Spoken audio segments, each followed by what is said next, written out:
All right, so let's do an application using Leibnitz Theorem applied to one-dimensional mass conservation. So in the figure here, I have the solid black lines are meant to represent, let's say, the outer diameter of some piping system that maybe changes as we move with x, along x being the distance along the pipe. So let's suppose that we can approximate the velocity inside the pipe as being uniform at any particular location x.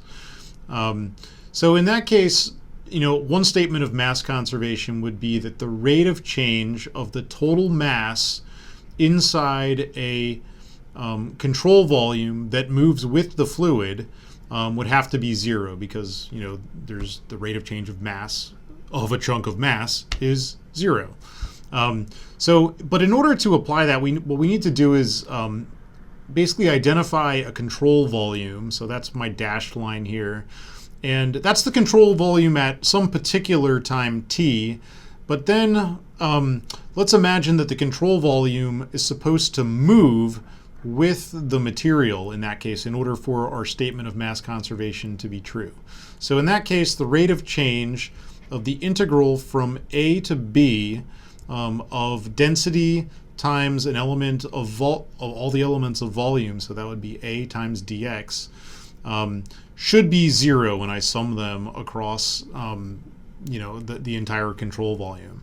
But in order for that statement to be true, I need to make sure that the control volume moves with the fluid, meaning that the rate of change, like dA dt, like the boundary A, has to move with the particle. So in that case, the velocity at the point A at the moment t should be, given by v of the fluid evaluated at a of t, and similarly the rate of change of b, like how far b moves as a function of time, should be related to the velocity evaluated at b. So the control volume moves with the fluid.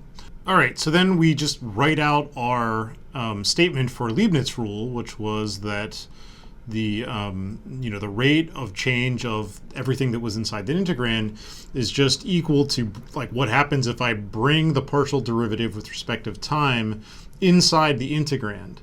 In this case, the only thing that actually depends on time possibly could be the density.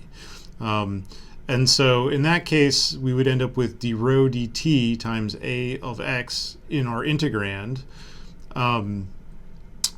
And then there are two other terms that have to do with movement of the boundary according to Leibniz rule. So in this case, those would be the integrand evaluated at b and at time t times the rate of movement of the boundary itself. So in this case, that would be like dB dt, which is the velocity at point B. And then there is the other, and then you have to subtract a term that is a similar term evaluated on the left side at point A. So the first term, assuming that the density doesn't actually change at any location as a function of time, so like if it's a steady flow, even if it's a steady compressible flow, that term would be zero, and it would leave behind two terms that look like rho times v times the area.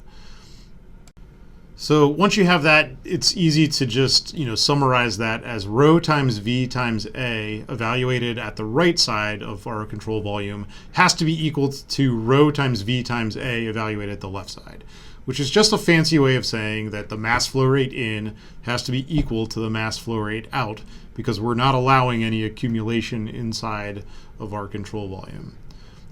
If it so happens that the density is also a constant, then the density drops out of both sides of that equation, and it's actually just the volume flow rates that are continuous across the interfaces A and B.